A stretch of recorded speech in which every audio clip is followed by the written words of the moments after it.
안녕하세요. 여러분에게 좋은 학습 습관의 중요성과 어떤 것이 좋은 학습 습관인지 소개할 카이스트 사이버 영재 교육원 튜터입니다. 우선 저는 과학고를 졸업하고 현재 카이스트 전기 및 전자공학부에 재학 중입니다. 저는 이 전기 및 전자공학부의 다양한 분야 중에서도 반도체 관련 연구를 하길 희망하고 있습니다. 저 또한 학습 습관을 형성하는 과정에서 많은 시행착오를 겪었고, 그 과정에서 시간을 낭비하는 것 같아 후회를 한 적이 있습니다. 그래서 여러분은 일찍이 좋은 습관으로 꿈을 향해 나아가길 바라는 마음으로 오늘 학습 습관을 소개해 드리고자 합니다. 다음과 같은 목차로 진행될 예정입니다. 학습 습관의 중요성을 강조하고 초중학교 공부가 고등학교와 다른 점이 무엇인지, 그리고 좋은 습관을 소개하고 제 경험을 공유해 드리고자 합니다. 마지막으로 여러분 나이대의 많은 학생들이 질문하는 공부할 때, 이럴 때 어떻게 하면 좋을까요? 에 대한 해답을 드리고자 합니다. 첫 번째로 학습 습관의 중요성입니다. 습관의 중요성은 다들 잘 알 거라고 생각합니다. 나중에 뒤에서 얘기할 습관이긴 한데 매일매일 계획을 세우고 실천하는 등의 학습 습관은 공부할 때를 떠나서 평소에도 작용될 수가 있습니다. 누구에게나 24시간은 똑같이 주어지지만 그 시간을 어떻게 활용하는지가 삶의 변화를 이끌어내는 것이라는 생각이 듭니다. 또한 좋은 학습 습관으로 기초를 다진다면 더 많은 시간을 응용 공부하는 데 사용할 수가 있습니다. 그래서 개념부터 확실히 다지고 본인이 무엇을 모르는지, 무엇을 잘 아는지 확실하게 공부한다면 더욱이 이런 능력을 기를 수 있을 것이라고 생각이 듭니다. 다음은 제가 생각하는 초중학교 공부에서의 집중해야 할 부분입니다. 이 왼쪽 사진은 중학교 성적이 어떻게 산출되어 있는지가 나와 있고, 오른쪽 사진은 저희 고등학교 입시 요강입니다. 여기서도 확인할 수 있듯이 사실 초중학교 성적이 크게 인생에 영향을 주지는 않습니다. 물론 대학교를 가기 위해서 고등학교 성적이 필요하긴 하지만 이는 초등학교 성적이 전혀 들어가지가 않고 고등학교 올라갈 때의 성적도 중학교 성적이 포함되기는 하지만 이와 같이 A, B, C, D로 나타내는 절대평가의 성적으로 들어가기 때문에 내가 한 문제를 더 맞추고 못 맞추고 내가 저 친구보다 시험을 조금 더 잘 보고 못 보고는 전혀 중요하지가 않습니다. 그리고 과학고 입시에서도 볼 수 있듯이 특목고 입시에 현재 1학년 성적은 포함되고 있지 않습니다. 그래서 저는 여러분들이 지금 이 초등학교부터 중학교 초반까지의 공부를 너무 성적에 연연하기보다는 미래를 위한 좋은 학습 습관을 기르는 시기라고 생각을 했으면 좋겠습니다. 아까도 말했듯이 저는 학습 습관을 형성하는 과정에서 매우 많은 시행착오를 겪었기 때문에 여러분들도 여러분들에게 맞는 학습 습관을 만드는 데 많은 시간이 들게 될 것입니다. 하지만 이걸 정말 미래에 직접적으로 연관이 되는 고등학교 시기에 뒤늦게 시작하는 것보다는 지금부터 미리 만들면 좋을 것 같다는 생각이 듭니다. 그래서 이제 좋은 학습 습관이 어떤 게 있는지, 그리고 저는 어떠한 경험을 통해서 이런 학습 습관이 중요하다고 생각하게 되었는지를 소개해 드리고자 합니다. 첫 번째로 문제를 풀고 나서 바로 그날 채점하고 모르는 문제에 대한 정확한 해답을 확인하는 것입니다. 왜냐하면 문제를 아무리 많이 풀어도 틀린 문제나 모르는 문제에 대한 올바른 풀이를 공부하지 않으면 의미가 없다고 생각을 합니다. 또한 시간이 지나고 나면 자신이 어떻게 풀었는지가 기억이 안 나기 때문에 반드시 당일, 아무리 늦어도 그 다음날까지는 풀이를 확인하길 바랍니다. 사실 저도 고등학교 시절에 수학 성적을 높이고 싶은 마음에 시중에 파는 다양한 수학 문제집을 사서 여러 권 많이 풀었던 적이 있습니다. 그때 저는 여러 권의 문제집을 풀면서 이 문제를 많이 푸는 거에만 집중하고 그것에 만족했습니다. 하지만 실제 성적은 많이 오르지 않았어요. 그 이유는 제가 문제를 풀고 나서 채점하고 모르는 것의 풀이를 새로 알게 되고 내가 어떤 부분에서 실수했는지 체크하는 습관이 굉장히 중요한데 제가 이 사실을 간과했던 것입니다. 그래서 제가 모르는 것을 확인하지 않는다면 문제를 많이 푸는 의미가 없다는 생각을 하게 되었습니다. 그래서 저는 그 이후로 오히려 수학 문제집을 적게 풀더라도 무조건 그날 풀거는 그날 채점하고 확인하고 나중에 시험 기간이 다가왔을 때 다시 한번 보면서 어느 부분을 틀렸는지, 어느 부분에서 실수를 많이 했는지를 확인하곤 합니다. 그래서 뒤에서 제가 수학 문제를 어떻게 풀었고 어떻게 확인했는지에 관한 노트에다가 푸는 방식에 대해서도 설명해 드리도록 하겠습니다. 다음으로는 시간을 정해두고 길게 집중해 보는 연습을 하기를 바랍니다. 이 집중도 하나의 습관이기 때문에 저는 연습이 필요하다는 생각이 들어요. 짧은 시간이라도 타이머 같은 걸로 시간을 정해두고 긴 시간 집중해 보는 연습을 해보는 것입니다. 만일 내가 공부로 긴 시간 집중하는 게 어렵다면 책 읽기라도 실천해 보면서 평소에 노는 것과 다르게 집중이 필요한 곳에 집중해 보는 연습을 해보는 것입니다. 제 친구들 중에서도 제가 과학고를 나왔기 때문에 주변 친구들이 다 중학교 때 공부를 열심히 했던 친구들이었는데 그럼에도 불구하고 고등학교 입학 이후 자습 시간에 강제적으로 긴 시간을 공부에 투자해야 되다 보니 그제서야 그렇게 긴 시간을 집중하는 연습을 하는 게 힘들었던 친구들도 많이 보이더라고요. 그래서 고등학교에 들어가면 정말 많은 시간을 공부에 투자해야 하게 되니까 그 전에 미리 이런 집중하는 연습을 습관화했으면 좋겠다는 생각이 들었습니다. 다음으로는 숙제를 계획하고 플래너를 작성하는 것입니다. 이 뜻은 무조건 플래너를 작성하는 것을 추천하는 건 아닙니다. 맞는 학생도 있을 테고 맞지 않는 학생도 있기 때문에 이를 추천하는 건 아니고 하지만 숙제를 나누어서 미리 해두는 것은 좋은 습관이라는 생각이 들어요. 예를 들어서 5일 뒤에 여행을 가야 되는데 선생님께서 내주신 숙제가 12장이고 5일 중에 하루는 부모님과 여행을 가기로 한 상황이라면 여러분에게 주어진 숙제를 할 수 있는 시간은 단 4일뿐인 거죠.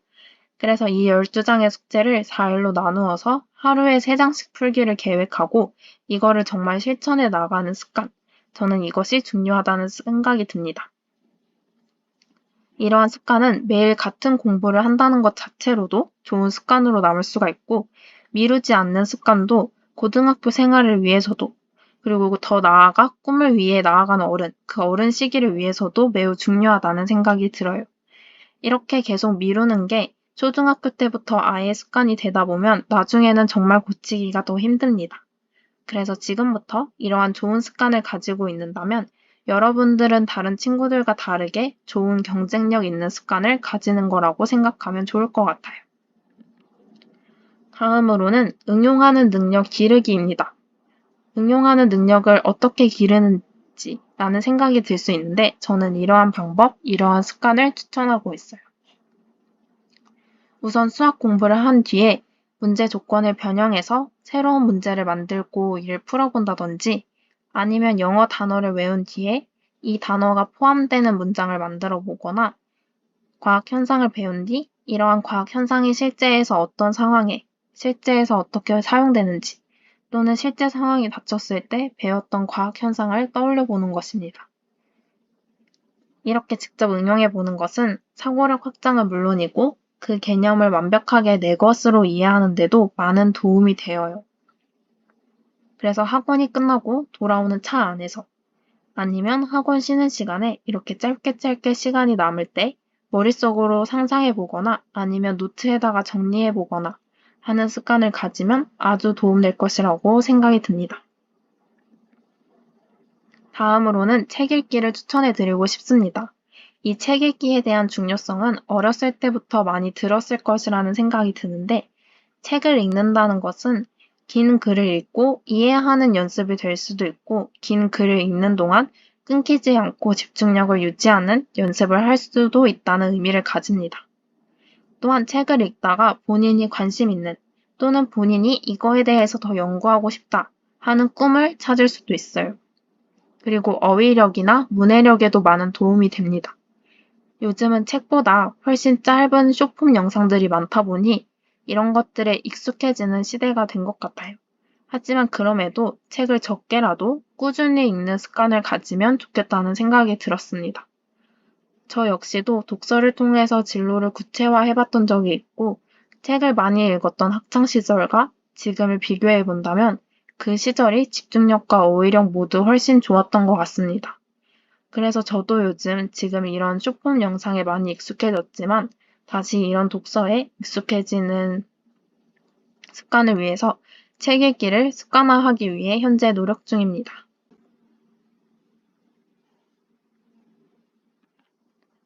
다음은 이럴 땐 어떻게 해야 하나인데요. 첫 번째로 수학 문제를 풀 때 실수가 너무 많다. 그러면 어떻게 해야 되고 어떤 습관이 중요할지를 소개해 드리고자 합니다. 저는 실수가 많다면 수학 문제 풀이를 넓은 공간에 차근차근 작성해 보는 것을 추천합니다. 그리고 나서 그 문제가 틀렸다면 이 풀이 중에서 내가 어디서 실수했는지를 스스로 풀이를 보고 스스로 찾는 거예요.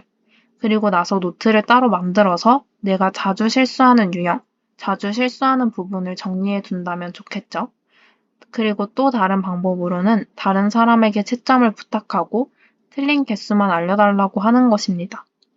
예를 들어서 수학 문제 한 장에 있는 10문제를 다 풀고 부모님께 채점을 부탁드리고 나서 한 문제 맞았고 한 문제 틀렸고를 확인해 달라고 하는 것이 아니라 10문제 중에서 2문제 틀렸다. 이런 식으로만 알려달라고 부탁을 드리는 거예요.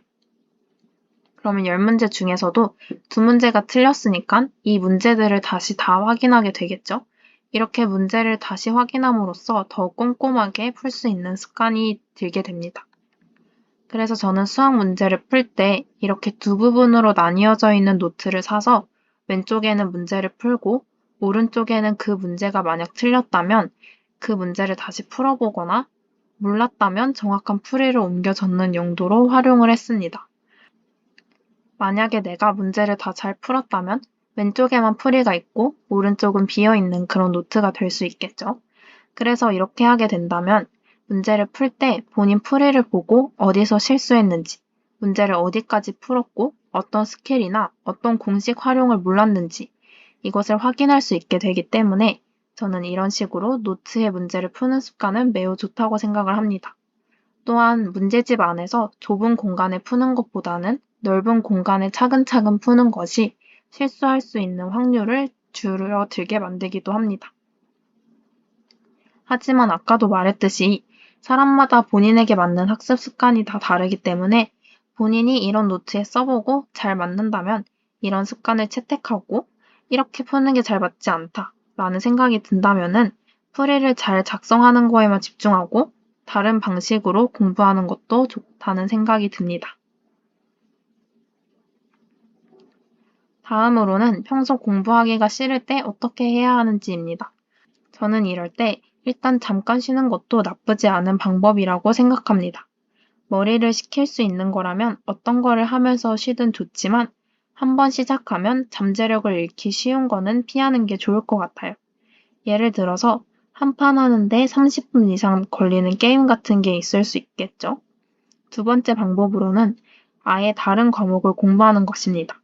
식을 써서 문제를 풀어야 하는 수학에 질린다면 푸는 과목이 아닌 외우는 것에 초점이 맞춰져 있는 영어를 공부한다는 듯이 이런 방법을 취할 수가 있을 것 같습니다. 그리고 마지막으로는 쉬운 문제집을 풀면서 문제가 잘 풀리는 성취감을 느끼는 것입니다.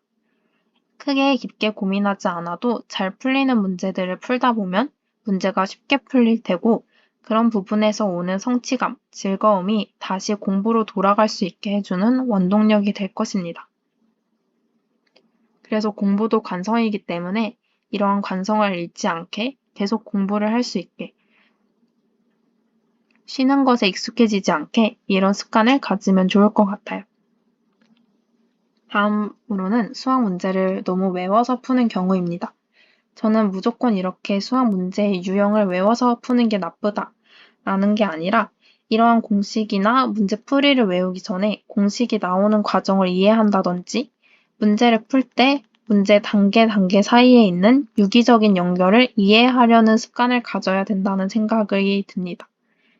그래서 예를 들어서 어떤 문제에서 어떠한 C라는 조건을 주고 A를 구하라고 나왔다고 생각을 해봅시다. 그러면은 혼자 문제를 풀 때 생각을 한다거나 문제 풀이에 이런 식으로 적혀 있을 거예요. A를 구하기 위해서는 B가 필요한데 문제에서는 C만 주어졌다면 C를 이용하기 위해서는 B를 구해야 하고 이를 위해서는 D 공식을 써야 한다. 이런 식으로 왜 이 문제에서 이 공식을 쓰고 왜 이 단계 다음에 이 단계를 통해서 구하는지를 이해해야 합니다. 이걸 평소에 문제 풀 때도 단순히 기계처럼 푸는 게 아니라 평소에 풀 때도 항상 머릿속으로 생각하고 푸는 습관을 들여야 하고 앞에서 문제를 풀고 그날 모르는 문제가 있으면은 풀이를 확인하고 실수한 부분을 체크하라고 했는데 모르는 문제의 답안을 확인할 때도 이러한 과정을 거쳐서 이해하는 거를 습관화하면 좋을 것 같습니다. 또한 실수한 부분을 찾을 때도 이러한 파트 중에서 어디에서 실수를 했는지를 익힌다면은 실수를 줄이는 데도 큰 도움이 될 것 같습니다. 그래서 주로 이러한 풀이는 문제집 풀이 중에서도 서술형 문제에 대한 해답이 이러한 과정이 잘 담겨 있기 때문에 서술형 문제를 풀 때, 그것의 풀이를 확인할 때 이런 것들을 더 집중해서 한다면 좋을 것 같습니다.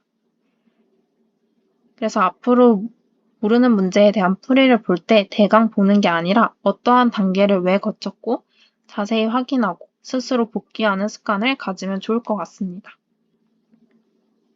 다음으로는 암기 과목에 대한 공부법입니다. 이것도 친구들이 굉장히 많이 물어봤는데 저는 A4 공부법, 백지 공부법이라고 흔히 말하는 것들을 많이 추천합니다. 공부를 다 하고 나서 빈 종이에다가 목차를 보고 준 단원의 제목만 적어두고 다시 책을 덮고 생각나는 내용을 모두 다 적어보는 것이에요.